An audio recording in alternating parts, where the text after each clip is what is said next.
యోహాను సువార్త 15వ అధ్యాయం 1వ వచనం. యోహాను సువార్త 15వ అధ్యాయం 1వ వచనం చదవండి. నేను నిజమైన ద్రాక్షావల్లిని, నా తండ్రి వ్యవసాయకుడు. చాలండి, చాలు. నేను నిజమైన ద్రాక్షావల్లిని. ఇది ఎన్నో నామం అండి? 50వ నామము. ఈ 50వ నామం ఏంటంటే పేరు నిజమైన ద్రాక్షావల్లి. ఎవరు నిజమైన ద్రాక్షావల్లి అని అంటే ఇక్కడ క్లియర్గా చెప్తున్నాడు యోహాను భక్తుడు. నేను నిజమైన ద్రాక్షావల్లిని, నా తండ్రి వ్యవసాయకుడు. నిజమైన ద్రాక్షావల్లి ఎవరు అని అంటే యేసు ప్రభు అనమాట. నా తండ్రి వ్యవసాయకుడు అంటే దేవుడు వ్యవసాయకుడిగా ఇక్కడ చూపిస్తున్నారనమాట. అయితే మనకి పాత నిబంధన గ్రంథంలో మనం చూసుకుంటే దేవుడు ఇశ్రాయేలు జాతిని ద్రాక్ష చెట్టుతో పోల్చాడండి. మనందరికీ తెలిసిందే, మన సేవకుడు చాలాసార్లు మనకి చెప్తూ వస్తూ ఉంటారు. ఇశ్రాయేలు జాతిని అంతటినీ కూడా దేవుడు ఎలా పోల్చాడంటే ద్రాక్ష చెట్టుతో పోల్చాడు. అది ఎందులో ఉంది అంటే ఆ భాగం అది దాన్ని కూడా మనం చూసుకోవాలి. కాబట్టి ఒకసారి కీర్తన గ్రంథం తెరిచినట్టయితే కీర్తన 80వ కీర్తన 8వ వచనం ఒకసారి చదువుకుందామండి. 80వ కీర్తన 8వ వచనం.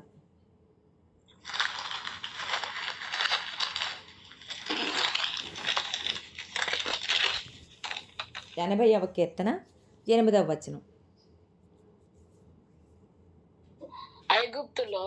నీవు ఐగుప్తులో నుండి ఒక ద్రాక్షావల్లిని తెచ్చితివి, వెళ్ళగొట్టి దానిని నాటితివి.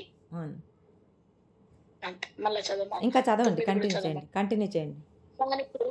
దానికి తగిన స్థలం సిద్ధపరిచితివి, వారు దాని వేరు లోతుగా పారి అవి దేశమంతటా వ్యాపించెను. చాలండి. ఇక్కడ దేవుడు చూపిస్తున్నాడు, చూసారా? మనం చెప్పుకున్నాం కదా, ఇశ్రాయేలు జాతిని దేవుడు ఓల్డ్ టెస్టిమెంట్లో ద్రాక్ష చెట్టుతో పోల్చాడు. అందుకే 80వ కీర్తన 8వ వచనంలో ఏముందంటే, నీవు ఐగుప్తులో నుండి ద్రాక్షావల్లిని తెచ్చితివి. ఐగుప్తులో నుండి ఎవరిని తీసుకొచ్చాడు దేవుడు? ఇశ్రాయేలు జనాంగాన్ని తీసుకొచ్చాడు. వాళ్ళు గోషెను దేశంలో చాలా నరకయాతను అనుభవిస్తున్నప్పుడు వాళ్ళ మూలుగులను చూశాడు. వాళ్ళ ప్రార్థనల వైపు దేవుడు తిరిగాడు, వాళ్ళని లక్ష్య పెట్టాడు. దేవుడు వాళ్ళని చూసి చాలా బాధపడ్డాడు, నొచ్చుకున్నాడు. అలాంటి ఆ ప్రజల్ని ఆ ద్రాక్షావల్లిని అంటే దేవుడు ద్రాక్షావల్లితో పోల్చుకున్నాడండి తన ప్రజల్ని. నీవు ఐగుప్తులో నుండి ద్రాక్షావల్లిని తెచ్చితివి, అన్యజనులను వెళ్ళగొట్టి దాన్ని నాటితివి. ఎంతోమంది అన్యజనులు ఉన్నారు, 7 జాతుల ప్రజలు ఉన్నారని పాస్టర్ గారు చెప్తూ ఉంటారు కదా. వాళ్ళందరినీ కూడా వెళ్ళగొట్టి కనాన్లో వాళ్ళని నాటితే వారి వేరు లోతుగా అంటే వాళ్ళకి ఒక స్థలము, మంచి స్థలం కూడా దేవుడు సిద్ధపరిచాడనమాట. దాని వేరు లోతుగా పారి అది దేశమంతటా వ్యాపించింది. దాని కీర్తి ప్రతిష్టలంతా కూడా అందరికీ తెలిసేలా దేవుడు చేశాడు. అయితే దేవుడు ఇక్కడ ఇంకో మాట కూడా చెప్తున్నాడండి. యెషయా 5వ అధ్యాయము, యెషయా గ్రంథము 5వ అధ్యాయము 1-2 వచనాలు. యెషయా గ్రంథము 5వ వచనం 1-2 వచనాలు ఒకసారి మనం చూసుకున్నట్టయితే, ఇంత శ్రేష్టమైన అంటే ఒక ద్రాక్షావల్లిని దేవుడు తీసుకొని వచ్చి 5:1-2 ప్రియుని గూర్చి పాడెదను వినుడి, అతని ద్రాక్ష తోటను ఇష్టుడైన వాని గూర్చి పాడెదను వినుడి. సత్తువ భూమి గల కొండ మీద నా ప్రియుని ఒక ద్రాక్ష తోట ఉండెను. ఆయన దానిని బాగుగా తవ్వి రాళ్లను ఏరి అందులో శ్రేష్టమైన ద్రాక్ష తీగలను నాటించాను. దాని మధ్యను బురుజు ఒకటి వేయించి ద్రాక్ష తొట్టిని తొలిపించెను. ద్రాక్ష పండ్లు ఫలింపవలెనని ఎదురు చూచుచుండెను, కానీ అది కారు ద్రాక్షలు కాచెను. నెక్స్ట్ చాలండి. మళ్ళీ 7వ వచనం కూడా తర్వాత చదువుదురు కానీ ఇక్కడ యెషయా గ్రంథంలో అయితే దేవుడు అంతతో వాళ్ళందరినీ కూడా ప్రేమించి ఇజ్రాయేలీ ప్రజల్ని ఐగుప్తులో నుండి తీసుకొని వచ్చిన తర్వాత యెషయా గ్రంథం 5వ అధ్యాయం 1-2 వచనాలు ఇప్పుడు మీరు చెప్పబడిన వాక్యాల్లో, మీరు చదవబడిన వాక్యాల్లో అక్కడ ఏమంటున్నాడంటే, సత్తువు భూమి గల కొండ మీద నా ప్రియునికి ఒక ద్రాక్ష తోట ఉండేనమాట. అది ఎంతో సత్తువు కలిగిన భూమి అంటండి. అసలు ఇంకా అక్కడ పంటలు మామూలుగా పండవన్నమాట. అలాంటి సత్తువు గల కొండ మీద దేవుడికి ఒక ద్రాక్ష తోట ఉండెను. ఆయన దానిని బాగా తవ్వి, ఆయనే తవ్వాడటండి. రాళ్ళని ఏరి, అంటే అంటే వేస్ట్ మెటీరియల్ ఏమీ లేకుండా అది బాగా ఫలించాలని చెప్పి అందులో ఉండే రాళ్ళన్నిటిని కూడా మంచిగా ఏరేసి అందులో శ్రేష్టమైన ద్రాక్ష తీగలను నాటించాను. శ్రేష్టమైన అని చెప్తున్నాడు దేవుడు. ఇజ్రాయేల్ ప్రజల్ని దేవుడు ఏమని పిలుస్తున్నాడు అంటే శ్రేష్టమైన వారు అంటున్నారండి. ఈరోజు మనల్ని కూడా దేవుడు మనతో మాట్లాడుతున్నాడు. మీరు నాకు శ్రేష్టమైన వారు అని దేవుడు మనతో చెప్తున్నాడు. మనం ఎప్పుడు అనుకుంటాం కదా, నేను పనికి మాలిందని, నాకు ఎందుకు పనికిరాందని, నేను ఏం ప్రార్థన చేసినా అది జరగదు, నేను ఏ పని మొదలెట్టి పెట్టినా అది జరగదని మనమే మాట్లాడేసుకుంటూ ఉంటాం అనమాట. కానీ ఇక్కడ దేవుడు మాట్లాడుతున్నాడు. ఆయన ఒక ద్రాక్ష తోట ఉంది, ఆయనకి సత్తువు గల భూమి గల కొండ మీద ఉంది. ఆయన దాన్ని బాగా తవ్వాడు, రాళ్ళనంతా కూడా ఏరేశాడు, అందులో శ్రేష్టమైన ద్రాక్ష తీగలను నాటించాడు. దాని మధ్యన బురుజు ఒకటి వేయించి ద్రాక్ష తొట్టి కూడా తొలిపించాడు. అయితే ద్రాక్ష పండ్లు ఫలించవలడని ఆయన ఎంతో ఎదురు చూస్తున్నాడండి. అలా ఎదురు చూస్తుంటే అది ఏం కాయలు కాసిందంటే కారు ద్రాక్షలు కాసిందంట. కారు ద్రాక్షలు కాసినప్పుడు ఆయన ఎంత నిరాశపడి ఉంటాడు అసలు. అంటే నేను ఎంతో శ్రేష్టమైనది కదా నేను తీసుకొచ్చి నాటాను, కానీ ఇదేంటిది కారు ద్రాక్షలు కాస్తూ ఉంది అని చెప్పి దేవుడు ఆశ్చర్యపోయి ఉండొచ్చేమో. ఎందుకంటే ఆయన నాటిన చాలా ఫలభరితమైంది కదా, మంచి ఫలాలు ఇవ్వాలి కదా, చాలా శ్రేష్టమైన ఫలాలు ఇవ్వాలి కదా. ఇప్పుడు మనం వెళ్ళి కేజీ టమాటాలు 100 రూపాయలండి, బయటికి వెళ్ళి తెచ్చుకుంటున్నాం. మనం ఎంతో కష్టపడి 100 రూపాయలు ఇచ్చి టమాటాలు తెచ్చుకొని ఇంట్లో వచ్చి చూసేటప్పటికి అవన్నీ కుళ్ళిపోయి ఉన్నాయనుకోండి, ఎంత బాధపడతాం అసలు. వెళ్ళి అతని మీద వెళ్ళి కావాలంటే ఇంకా 100 రూపాయలు పెట్రోల్ వేసుకొనైనా వెళ్ళి ఆ టమాటాలు ఇచ్చిన వ్యక్తిని మనం పోట్లాడదాం అనుకుంటాం, టమాటాలన్నీ కూడా వాళ్ళకి ఇచ్చేయాలనుకుంటాం. అంత బాధ అనిపిస్తుంది అనమాట. దేవుడు కూడా చాలా శ్రేష్టంగా, చాలా ముద్దుగా, చాలా ప్రశస్తంగా ఎంచుకున్న ఈ ద్రాక్ష తీగలను తీసుకొచ్చి ఫలించాలని ఎదురు చూస్తూ ఉండేటప్పుడు, మనం ఏదైనా ఒక దానికోసం ఎదురు చూస్తూ ఉన్నాం అనుకోండి, మనం ఒక పని అవ్వాలని ఎదురు చూస్తున్నాం అనుకోండి, అప్పుడు ఆ పని జరగనప్పుడు మనకి ఎంత నిరాశ కలుగుతుంది, మనకి చేదు అనుభవం ఎదురైనప్పుడు మనకి ఎంత కష్టం కలుగుతుంది. మనకి ఏదైనా చీకటి కలిగింది అనుకోండి, లేదంటే ఏదైనా అపజయం కలిగింది అనుకోండి, ఎంత బాధ కలుగుతుంది. అలాగా దేవుడికి ఎంత నిరాశ కలిగిందో అది దేవుడు ఎదురు చూస్తూ ఉన్నప్పుడు అది కారు ద్రాక్షలు కాసిందంటండి. అయితే దేవుడు అంటున్నాడు 7వ వచనంలో, 7వ వచనం ఒకసారి చదువుతారండి. ఇశ్రాయేలు ద్రాక్ష తోట, యూదా మనుషులు ఆయనకిష్టమైన వనము. చూసారా ఇక్కడ దేవుడు చాలండి, చాలు. ఇక్కడ ఒక మాట చెప్తున్నాడు. ఇశ్రాయేలు వంశము సైన్యములకు అధిపతియగు యెహోవా ద్రాక్ష తోట అంట, యూదా మనుషులు ఆయనకి ఇష్టమైన వనం. ఈరోజు మనల్ని కూడా దేవుడు ఏమనుకుంటున్నాడంటే మనందరినీ కూడా, రక్షించబడిన ప్రతి ఒక్కరిని కూడా ఒక ద్రాక్ష తోటగా చూస్తున్నాడు. అందులో విశ్వాసులందరినీ కూడా ఆయనకి ఇష్టమైన వనంగా దేవుడు మనల్ని చూస్తున్నాడు అనమాట. అయితే ఎంత ఎదురు చూసినా ఇలాగ ఎంతో ఇష్టమైన వనం అని కూడా దేవుడు చెప్తున్నాడు ఇక్కడ. అంత ఇష్టమైన ఈ ద్రాక్ష తోట ఎందుకు ఇలాగ అయిపోయిందని చెప్పి దేవుడు ఆలోచిస్తూ ఒక మాట మాట్లాడుతూ ఉన్నాడండి. ఇర్మియా గ్రంథము 2వ అధ్యాయం 21వ వచనం ఒకసారి చూసుకుందామండి. ఇర్మియా గ్రంథము 2వ అధ్యాయము 21.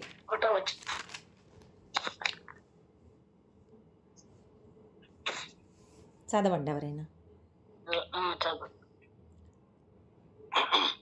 శ్రేష్టమైన ద్రాక్షావల్లిక వంటి దానిగా నేను నిన్ను నాటి తిని, కేవలం నిక్కమైన విత్తనములని చెట్టు వంటి దానిగా నిన్ను నాటి తిని, నాకు జాతిహీనపు ద్రాక్షావల్లి వలె నీ వెట్లు భ్రష్ట సంతానం అయితివి. నీవు క్షారముతో కనుగొన. చాలండి 21వ వచనం వరకు. ఇక్కడ పర్లేదు బాగా చదువుతున్నారు. అయితే దేవుడు ఇక్కడ ఆయన ఎదురు చూస్తూ ఆ కలిగిన నిరాశతో దేవుడు ఒక మాట మాట్లాడుతున్నాడు అనమాట.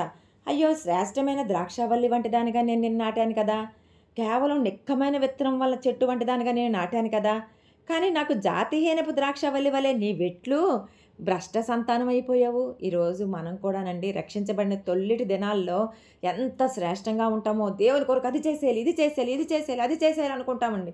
అసలు రాత్రి పగలు మోకాళ్ళేసి ప్రార్థన చేస్తూనే ఉంటాం, సువార్త ప్రకటించేస్తాం, పక్కింటి వాళ్ళకి చెప్పేస్తుంటాం, మన చుట్టాలందరికీ ఫోన్లు చేసి, ఇదిగో ఈరోజు ఆదివారం ఇక్కడ వాక్యం మాకు ఇలా చెప్పారు, మీకు ఎలా చెప్పారు, ఇగో ఈ మాటలు చూడు, దేవుడు నీతోనే మాట్లాడతాడని చెప్పి రకరకాలుగా మన సాక్ష్యాలన్నీ కూడా పంచుకుంటూ ఉంటాం. ఎక్కడ చూసినా పాటలు పాడేస్తూ ఉంటాం. ఇంటి నిండా పాటలు వినిపిస్తూనే ఉంటాయి. ప్రార్థనలు వినిపిస్తూనే ఉంటాయి. వాక్యం చదివేస్తూ ఉంటాం. కానీ అలా అలా అలా మనము కొంతకాలం అయ్యేటప్పటికి మనం ఎలా అయిపోతామంటే కాసి కారు ద్రాక్షలు కాయడం మొదలు పెడతామండి. మనమంట ద్రాక్షవల్లి వలె భ్రష్ట సంతానం అయిపోతామంట. అందుకనే దేవుడు అంటున్నాడు, అయ్యో నేను శ్రేష్టమైన ద్రాక్ష తోటలో నేను నాటానే, శ్రేష్టమైన ద్రాక్షవల్లిగా నాటానే. కానీ అంటే ఆనాడు ఇజ్రాయేల్ ప్రజల కోసం దేవుడు మాట్లాడుతుంటే ఈరోజు మనతో కూడా దేవుడు మాట్లాడుతున్నాడండి. మనం నిజమైన భక్తి మనం చేస్తున్నామా? ప్రార్థనా విజ్ఞాపనలతో మనం గడుపుతున్నామా? ఈ దేవుడు హన్నా ప్రార్థనని మనకి దేవుడు కనికరించి ఇలా ఇచ్చాడు కాబట్టి రోజు మనం కూడుకోగలుగుతున్నామే. ఈ కాసేపైనా సహవాసంగా కూడగలుగుతున్నామే. మన వ్యక్తిగత ప్రార్థన మనం చేస్తున్నామా? దేవుని స్తుతిస్తున్నామా? దానియేలు వలె మనం ముమ్మారు ప్రార్థన చేయగలుగుతున్నామా? వాక్యం చదువుతున్నామా? అనేకులకు మనకి ఈ రోజుకి ఒక్కసారైనా ఎవరికైనా మనం సువార్త ప్రకటించగలుగుతున్నామా? నిన్ను వలె నీ పొరుగు వారిని ప్రేమించగలుగుతున్నామా? ఈ దేవుడు ఎన్నో మనల్ని ఫలించాలని కోరుకుంటున్నాడు రకరకాలుగా. అంటే దేవుని చిత్తానుసారంగా మనం ఫలించాలని మనం కోరుకుంటుంటే ఇక్కడ మనం ఏమైపోతున్నాం అంటే ఒక్కోసారి భ్రష్ట సంతానంగా మారిపోతున్నాం. దేవుడికి ఇష్టం లేని జాతిహీనపు ద్రాక్షవల్లుల వలె మనం ఫలిస్తున్నామని చెప్పి దేవుడు మాట్లాడుతున్నాడు. అందుకనే యేసు ప్రభు ఇక్కడ ఏమంటున్నాడంటే ఇవన్నీ చూసిన తర్వాత అయ్యో నా ప్రజలు ఇలా అయిపోయారే, ఇలా ఉన్నారే, ఇగో జాతిహీనపు ద్రాక్షవల్లి వంటి వారుగా వాళ్ళు మారిపోతున్నారే. ఇప్పుడున్న ప్రజలు కూడా నేను ఎంత రక్షణ కార్యం నేను చేసినా సరే ఇంకా భ్రష్టత్వంలోకి వెళ్ళిపోతున్నారే. వాళ్ళు ఆదివారం పూట కనీసం దేవుని ఆలయానికి రాలేకపోతున్నారే. శుక్రవారాన్ని ప్రేమించి ఒక పూట ఉపవాసం పెట్టుకోలేకపోతున్నారే. అనేకుల కొరకు విజ్ఞాపన చేయలేని పరిస్థితుల్లో దుస్థితిలో ఉన్నారే. ఈ లోక పోకడ వెనక వెళ్ళిపోతున్నారే అని చెప్పి దేవుడు అంటున్నాడు, నేను వాళ్ళ వంటి వాడని కాదు, నేను నిజమైన ద్రాక్షవల్లిని. దేవుడు మనతోనే చెప్తున్నాడండి ఈరోజు, నేను నిజమైన ద్రాక్షవల్లిని. దేవుడు యేసుప్రభుని శ్రేష్టమైన ద్రాక్షవల్లిగా ఈ లోకంలో నాటాడు. ఈ లోకంలో నాటినప్పుడు అలాగే తన జీవితం అంతా దేవుడు ఏదైతే అనుకున్నాడో, ఎంత శ్రేష్టమైన ద్రాక్షవల్లిగా నాటాడో అంత శ్రేష్టమైన జీవితం యేసుప్రభు బ్రతికి తన యొక్క బ్రతికినంతా కూడా కొనసాగించి రక్షణ కార్యాన్ని జరిగించాడండి. 3వ దినాన లేపబడి దేవుని కుడిపార్శ్వన ఈరోజు ఆసీనుడిగా ఉన్నాడు. మీకోసం నా కోసం దేవుడు ప్రార్థన యాచనలు చేస్తూనే ఉన్నాడు. యేసయ్య యోధావనంలో నాటబడ్డాడు, కానీ ఆ జలులు కాసినట్టుగా కారు ద్రాక్షలైతే కాయలేదు. ఇంకా వాళ్ళందరికీ కూడా మాదిరికరంగా ఆయన బ్రతికి నేను ఉన్నతుణ్ణి అని చెప్పి ఆయన చూపించుకొని పాపం లేనివాడిగా యేసు ప్రభు ఈ లోకంలో చాటి చెప్పి దేవుడి దగ్గరికి వెళ్ళి మన కోసం ఎదురు చూస్తూ ఉన్నాడండి. మన దగ్గరికి రావాలని ఎదురు చూస్తూ ఉన్నాడు. అయితే ఆ జలలు భ్రష్ట సంతానంగా మారినట్లు మాత్రం యేసు ప్రభు మారలేదు. దేవుని మాట చొప్పున నడిచాడు. ఈరోజు మనల్ని అందరినీ కూడా ఏం చెప్తున్నాడంటే, మీరు కూడా నా మాట చొప్పున, దేవుని యొక్క ఆజ్ఞల చొప్పున, దేవుని యొక్క మాట చొప్పున, దేవుని యొక్క ఆలోచన చొప్పున, దేవుని యొక్క చిత్తం చొప్పున మీరు నడవాలని చెప్పి దేవుడు ఏమైపోయాడంటే సర్వ మానవాళి కొరకు ద్రాక్షల గానుగలో మనందరి కొరకు బలియాగమైపోయి మనకి పరలోక ప్రాప్తిని ప్రాప్తింపజేశాడండి. అందుకనే యేసు ప్రభు మన కోసం వచ్చిన నిజమైన ద్రాక్షావల్లి. దేవునికి స్తోత్రం కలుగును గాక. చాలా బాగుంది కదండి ఈ మాట. నాకెందుకో చాలా నచ్చింది. నేను వాక్యం ప్రిపేర్ అవ్వలేను అంటే నాకేం దొరకట్లేదు అని అనుకున్నప్పుడు పరిశుద్ధాత్మ దేవుడే ఈ మాటని నడిపించాడనమాట. ఆ నిజమైన ద్రాక్షవల్లి యొక్క తాలూకా సారవంతమైన తీగలుగా మనందరం కూడా, శ్రేష్టమైన తీగలుగా మనందరం కూడా ఆయన వనంలో నాటబడి ఆయనకి ఇష్టమైన ఫలాలు, ఆయనకి ఇష్టమైన వరంగా మనం ఉండి ఆయనకి ఇష్టమైన ఫలాలు మనం ఫలించడానికి దేవుడు కృప చూపించునుగాక. ఆమేన్. ఇంకొక నామం నేను చెప్పి ముగిస్తానండి. 51వ నామం అండి. 51వ నామము మధ్యవర్తి. ఆయన మధ్యవర్తి. దానికి మనం తీసుకోవాల్సిన పాఠ్యాంశము మొదటి తిమోతి పత్రిక 2వ అధ్యాయము 5వ వచనం. మొదటి తిమోతి పత్రిక 2వ అధ్యాయము 5వ వచనం. దేవుడు ఒక్కడే దేవునికిని నరులకును మధ్యవర్తియు ఒక్కడే. ఆయన క్రీస్తు యేసును నరుడు. ఆమేన్. చాలండి. దేవుడు ఒక్కడే, దేవునికిని నరులకును మధ్యవర్తియు ఒక్కడే. ఆయన క్రీస్తు యేసు అను నరుడు. చాలాసార్లు పాస్టర్ గారు చెప్తాడు కదా, ఎంతోమంది దేవతలు ఉన్నారు, మాకు వాళ్ళున్నారు, వీళ్ళున్నారు వాళ్ళున్నారని. అయితే అక్కడ కాకపోతే ఇక్కడ, ఇక్కడ కాకపోతే అక్కడ, ఒక దగ్గర కాకపోతే ఇంకో దగ్గరికి వెళ్ళి మొక్కుతూ ఉంటారు. కానీ మనకైతే దేవుడు ఒక్కడే. దేవునికిని నరులకును మధ్యవర్తియు ఒక్కడే. చూసారా, మనకి మధ్యవర్తులు ఎక్కువ మంది లేరండి. ఎవరెవరు ఎన్నో ఇక్కడ ఇందులో 33 కోట్ల దేవతలు పడిపోతే వాళ్ళందరికీ ఎంతెంతో మంది ఉన్నారు, ఎవరెవరో మధ్యవర్తులు ఉంటారు. అలాగేమీ లేదు మనకు. అసలు దేవుడు ఒక్కడే, మనకుండే దేవుడు ఒక్కడే. ఆ దేవునికి నరులకి మధ్యవర్తి కూడా ఒక్కడే, ఆయన క్రీస్తు యేసు అను నరుడు. అయితే 2 వర్గాల ప్రజల్ని కలపాలంటే మనందరికీ తెలిసిందే. అవతల పార్టీ లేదంటే యువతల వర్గాన్ని కలపాలంటే ఒక మధ్యవర్తి అనేవాడు చాలా అవసరం. ఎందుకంటే ఈ మధ్యవర్తి వారిరువురికి మధ్యలో కూడా ఒక బ్రిడ్జ్ లాగా, అంటే ఒక వారధిగా ఉండి వాళ్ళిద్దరి మధ్యలో ఒక ఒప్పందం అనేది కుదుర్చుతాడనమాట. ఈ ఒప్పందం కుదుర్చుతున్నప్పుడు అవతల వాళ్ళకి సమ్మతంగా ఉంటుంది, యువతల వాళ్ళకి కూడా సమ్మతంగా ఉంటుంది. అందుకనే పౌలు కూడా మాట్లాడుతూ అంటాడు, ప్రజలందరూ కూడా దేవుని జ్ఞానంతో నింపబడిన వారై రక్షించబడాలని. అంటే మనం అందరం కూడా ఇంతకు ముందు ఎలా ఉన్నాము అంటే మన హృదయ కాఠిన్యం చేత మనము మోసపరచబడి ఉన్నామన్నమాట. దేవుని జ్ఞానాన్ని కప్పివేసే చీకటి ప్రపంచంలో మనం ఉన్నాం. అపవాది మన మనోనేత్రాలకి వెలుగు రాకుండా, మన మనోనేత్రాలు వెలిగించబడకుండా మన కళ్ళకి గుడ్డితనం కలుగజేశాడండి. అందుకని దేవుడు అంటాడు, పౌలు భక్తుడు అంటాడు, ప్రజలందరూ కూడా దేవుని గూర్చిన జ్ఞానంతో నింపబడిన వారే రక్షించబడాలని దేవునికి మనకు మధ్యలో క్రీస్తు యేసు నరుణ్ణి మధ్యవర్తిగా దేవుడు పెట్టాడని చెప్తూ ఉన్నాడండి. నిజమే కదా. యేసు ప్రభే గనక మన మధ్యలోకి రాకపోతే మనం ఏమైపోయి ఉండేవాళ్ళమో. ఆ కంటికి కన్ను పంటికి పన్ను అనే ధర్మశాస్త్రం ప్రకారం మనం జీవిస్తే ఎప్పుడో ఏనాడో మనం అందరం కూడా చనిపోయి ఉండాల్సిన వాళ్ళం అనమాట. దేవుడు యేసు ప్రభు మనకందరికీ మధ్యవర్తిగా ఉన్నాడు. ఇంకొక మాట చదువుదామండి. 1 తిమోతి 2వ అధ్యాయం 6వ వచనంలో ఒకసారి చూసినట్లయితే, 1 తిమోతి 2వ అధ్యాయం 6వ వచనం. ఈయన అందరి కొరకు విమోచన క్రయధనముగా తను తానే సమర్పించుకొనెను. చాలండి. దీనిని గూర్చిన సాక్ష్యము యుక్తకాలమందు ఇయ్యబడును. ఆమేన్. చాలండి. ఇప్పుడు మనం ఈ మధ్యవర్తి కోసం 1 తిమోతి 2వ అధ్యాయం 6వ వచనంలో ఏమని రాయబడింది అని అంటే, ఈయన అందరి కొరకు విమోచన క్రయధనముగా తన్ను తానే సమర్పించుకొనెను. అంటే మధ్యవర్తి ఎలా ఉన్నాడు? తనను తానే మనందరి కోసం, మనందరిని విమోచించడం కోసం, మనందరికీ ఒక సంధి కుదర్చడం కోసం, మనందరికీ కూడా ఒక సమాధానం కలుగజేయడం కోసం, దేవుడికి మనకి మధ్యలో మనకి ఒక ఒప్పందం కలగటం కోసం ఆయనే క్రయధనముగా తన్ను తానే సమర్పించుకున్నాడండి. అయితే పౌలు భక్తుడు ఇంకో మాట కూడా చెప్తున్నాడు. రోమాపత్రిక 3వ అధ్యాయం 22వ వచనంలో, రోమాపత్రిక 3వ అధ్యాయం 22వ వచనం.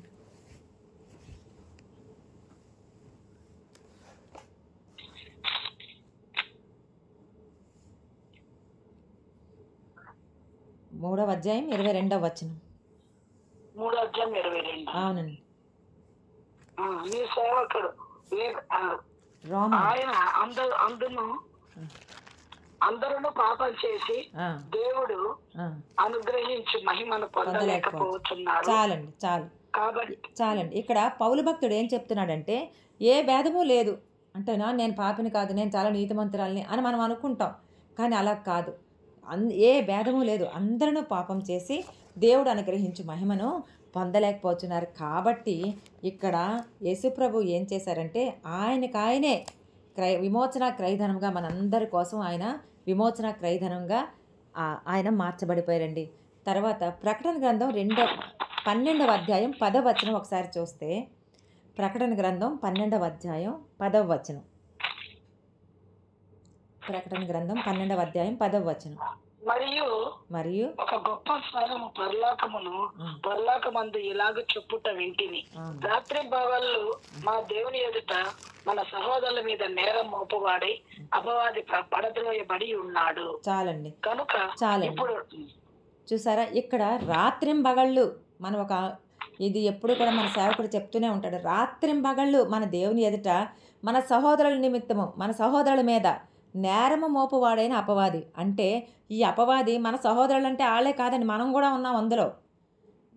మన అందరి మీద కూడా రాత్రి పగలు ఖాళీ లేకుండా మనం ఏం చేస్తామండి, డ్యూటీకి వెళ్ళామనుకోండి చాలామంది, వాళ్ళకి పగలే కదా, రాత్రులు మళ్ళీ ఇంటికి వచ్చి పడుకుంటారు.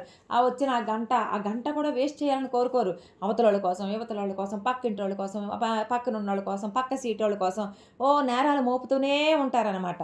నేరాలు మోపుతూనే ఉంటారు. కానీ వాళ్ళు పగలే చేస్తారు. కానీ ఇక్కడ అపవాది రాత్రింబగళ్ళు మన దేవుని ఎదుట మన మీద నేరారోపణ చేస్తూ ఉంటాడండి. నేరం మోపుతూ ఉంటాడు. అదే ఈ లోకానుసారమైన అధికారులు ఏం చేస్తారంటే పదే పదే పదే పదే మన మీద ఎవరైనా చెప్తా ఉన్నారనుకోండి మన అధికారులకి, వాళ్ళే వీళ్ళు అయిపోతారు. అంటే చెప్పి చెప్పి చెప్పి వాళ్ళు అలాగండి, వీళ్ళు ఎలాగండి, వీళ్ళు అలాగండి, వాళ్ళు మంచోళ్ళు కాదండి, వీళ్ళు ఇలా చేస్తారండి, వాళ్ళు అలా చేస్తారండి, అలా చెప్తుంటే కాన్సన్ట్రేషన్ అంతా మన అధికారులకి మన మీద పడిపోద్ది.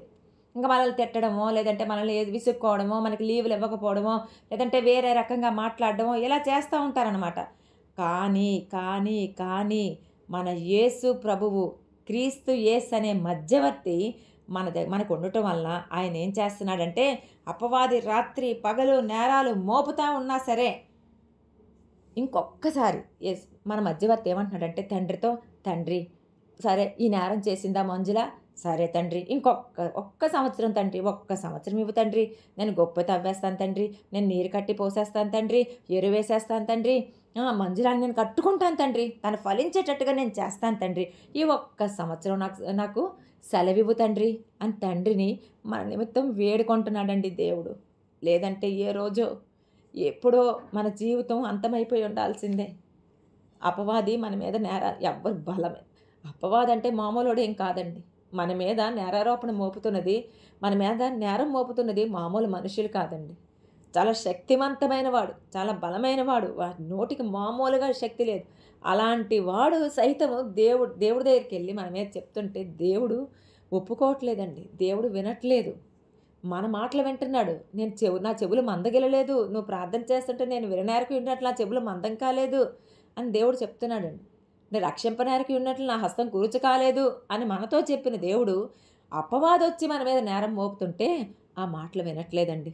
మన మధ్యవర్తి ఏం చేస్తున్నాడంటే, నువ్వు ఆగలా కానీ తండ్రి ఈ ఒక్క సంవత్సరం ఇవ్వు తండ్రి, ఈ ఒక్క సంవత్సరం మంజులా కదా పాపం చేసింది, తన దగ్గరికి నేను రాజకుమారిని పంపిస్తాను తండ్రి, తన కోసం నేను ప్రార్థన చేపిస్తాను తండ్రి, తనకి నేను కొంచెం బుద్ధి చెప్పిస్తాను తండ్రి, కొంచెం వాక్యం నేను చెప్పిస్తాను తండ్రి, వెంటనే తను నార్మల్ అయిపోద్ది, మంజులా నార్మల్ అయిపోద్ది తండ్రి అని యేసు ప్రభు దేవుణ్ణి మన కోసం వేడుకుంటున్నాడండి. ఎందుకంటే మన మంచి మధ్యవర్తి ఆయనేనండి. స్వచ్ఛమైన మధ్యవర్తి, నీతి న్యాయములు కలిగిన మధ్యవర్తి మన యేసు ప్రభు మనకు ఉండటం వల్ల మనం అందరం కూడా ఈరోజు బ్రతికున్నామండి. దేవుడు అంటున్నాడు, నేను రాజకుమారిని పంపించడమే కాదు తండ్రి, హన్నా గ్రూప్లో నేను ప్రార్థన చేయిస్తాను, వాళ్ళందరూ ప్రార్థనలు చేస్తారు తండ్రి, వాళ్ళందరూ ప్రార్థనలు చేస్తుంటే వీళ్ళందరూ కూడా మారిపోతారు తండ్రి. ఇదిగో నాకు ఒక గ్రూప్ ఉంది భూమి మీద, హన్నా ప్రార్థన గ్రూప్ ఉంది, నేను ఆ గ్రూపులో నేను వాళ్ళతో విజ్ఞాపన చేయిస్తాను, వాళ్ళతో కన్నీటి ప్రార్థన నేను చేయిస్తాను, వాళ్ళతో గోజాడే ప్రార్థన నేను చేయిస్తాను, విసుగాక వాళ్ళు ప్రార్థన చేసేటట్టు నేను చేస్తాను, వాళ్ళు మారిపోతారు. కాబట్టి ఈ ఒక్కసారికి నాకు ఈ ఒక్క సంవత్సరం నాకు సమయం ఇవ్వని చెప్తున్నాడు. అంతేకాదండి, ఈ మధ్యవర్తి తిరిగి మళ్ళీ ఎలాగైతే ఒలీవల కొండ మీద ఆయన ఆరోహణం అయిపోయాడో తిరిగి మళ్ళా అదే రీతిగా ఆయన మళ్ళీ భూమి మీదకి రావాలండి. అలాంటి రావడానికి, రెండవ రాకడలో రావడానికి ఆయన ఆలస్యం చేస్తున్నాడండి. అది కూడా తండ్రిని వేడుకుంటున్నాడు, తండ్రి తండ్రి నా బిడ్డలు భూమి మీద ఉన్నారు, ఇగో ఈ బిడ్డలు నువ్వు ఇచ్చిన వాళ్ళే కదా, వాళ్ళందరూ నువ్వు నాకు ఇచ్చావు కదా, నా బిడ్డలు నశించిపోతే నేను చూడలేనయ్యా, నా బిడ్డలు పరలోకానికి రాకపోతే నేను తట్టుకోలేనయ్యా, కాబట్టి కొంచెం ఆలస్యం చేస్తానయ్యా, కొంచెం నేను టైం తీసుకుంటానయ్యా, అప్పుడే నేను భూమి మీదకి వెళ్ళనయ్యా, వాళ్ళందరూ మారిపోవాలి కదా, వాళ్ళ పిల్లలు కూడా రావాలని కోరుకుంటారు. అమ్మో రాజకుమారి గారు పిల్లల్ని ఎంత బాగా పెంచుతుందో, అమ్మో మంజులా ఒక్క మాట కూడా పిల్లలు అందే, వీళ్ళందరూ పిల్లలు కూడా రావాలయ్యా, ఇగో జోని వాళ్ళ వివాహమై తరతరాల పిల్ల తరాలు చూడాలని వారు కోరుకుంటున్నారయ్యా, వీళ్ళందరికీ కూడా నేను వాళ్ళని నిరాశపరచలేనయ్యా, వాళ్ళందరూ బాగైపోతారయ్యా, వాళ్ళందరూ కూడా మంచిగా ఉంటారయ్యా, అందరూ కూడా దేవుని దగ్గరికి వచ్చేస్తారయ్యా, పరలోక రాజ్యానికి రావాలయ్యా, కాబట్టి కొంచెం నేను ఆలస్యం చేస్తానయ్యా, వాళ్ళందరూ రక్షణలోకి రావాలయ్యా, వాళ్ళందరూ కూడా కరెక్ట్ రీతిగా అంటే సరైన రీతిలోకి వాళ్ళు రావాలయ్యా, నేను కోరుకున్న స్వరూపంలోకి వాళ్ళు రావాలయ్యా, వాళ్ళు వచ్చిన తర్వాత నేను వెళ్తానయ్యా, అంతవరకు కూడా నాకు కొంచెం నేను ఆలస్యం చేస్తానయ్యా అని మన మధ్యవర్తి అండి, క్రీస్తు యేసు అని ఒక మధ్యవర్తి మన కోసం తండ్రిని నిత్యము ఎలాగైతే మనమైతే రాత్రి 7:30 నుంచి 9:30 10 గంటల వరకే ప్రార్థన చేస్తున్నామండి, మనం దేవుని వేడుకుంటున్నాం. అయితే మన అపవాది దేవుని దగ్గరికి వెళ్ళి రాత్రి పగలు కూడా నేరం మోపుతున్నాడండి. అందుకనే మన యేసు ప్రభు కూడా కునుకక నిద్రపోక ఏం చెప్పేస్తాడో, మంజుల మీద ఏం చెప్పేస్తాడో, రాజకుమారి మీద ఏం చెప్పేస్తాడో, విజయ్ కుమార్ మీద ఏం చెప్పేస్తాడో అని చెప్పి రాత్రి పగలు ఆయన కనురెప్ప వేయకుండా నీ కోసం నా కోసం ఆయన కునుకని నిద్రపోని దేవుడుగా మనల్ని కాపాడుతూ వస్తున్నాడండి. మనల్ని కాపాడుతూ వస్తున్నాడు. రాత్రి పగలు మన కోసం దేవుని యొక్క కుడిపార్శ్వన కూర్చోండి మెల్కీసెదెకు క్రమం చొప్పున ఆయన నిరంతరము యాజకత్వం చేస్తూ మన కోసం విజ్ఞాపన చేస్తూ ఉన్నాడండి తండ్రికి. మనం ఎవరి కోసం విజ్ఞాపన చేస్తున్నాం? మనం ఎంతమంది కోసం విజ్ఞాపన చేస్తున్నాం? తండ్రి మనస్సు మనం కలిగి ఉన్నామా? మన మధ్యవర్తి చేసిన పని మనం చేయగలుగుతున్నామా? నశించిపోతున్న ఆత్మలకి దేవునికి మధ్యలో మనం అడ్డుపడి మన మధ్యలో ఉండి వాళ్ళ కోసం మనం విజ్ఞాపన చేయగలుగుతున్నామా? ఎంత గొప్ప మధ్యవర్తిని మనం కలిగి ఉన్నామండి. ఎంత కృతజ్ఞత కలిగి ఉండాలి మనం. ఎంతగా ఆయన పాదాల దగ్గర మనం పడి ఉండాలండి. ఎంతగా ఆయన ఆరాధించాలి. ఎంతగా ఆయన సన్నిధిలో మనం సాగిలపడాలి. ఒక్కసారి మన మధ్యవర్తిని బట్టి దేవునికి స్తోత్రాలు చెప్పుకుందామండి. స్తోత్రం, దేవానికి స్తోత్రం కలుగునుగాక. హల్లెలూయా, హల్లెలూయా. తండ్రి మీకు వందనాలు నాయన, మీకే స్తోత్రం కలుగునుగాక. దేవుడి వాక్యమును మన వినికిడిలో దీవించునుగాక.